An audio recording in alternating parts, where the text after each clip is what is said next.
Kvapioji gardenija arba gardenija jazminoides be savo pasakiško kvapo pasirodo yra natūralus antidepresantas, nors dažniau pristatomas kaip nuo visų ligų ir nuotaikai, ir mąstymui, ir priešuždegiminis. Augalo veiklioji medžiaga genipozidas derinamas kartu su sintetine medžiaga nanokristališka celiuliozė arba NCC aktyvuoja AMPK arba adenozino monofosfato aktyvuotą baltymų kinazę. Tai sustiprina žarnyno sienelių barjero funkciją ir balansuoja žarnyno mikrobiomą. O tai teigiamai veikia pogumburio funkcijas ir slopina depresijos simptomus.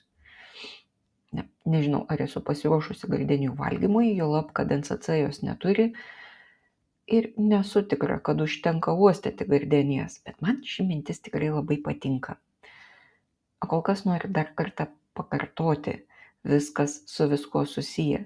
Ir kai kurie dalykai, apie kuriuos nesusimastome, vis tiek gali turėti svarbų poveikį bendrai sveikatai.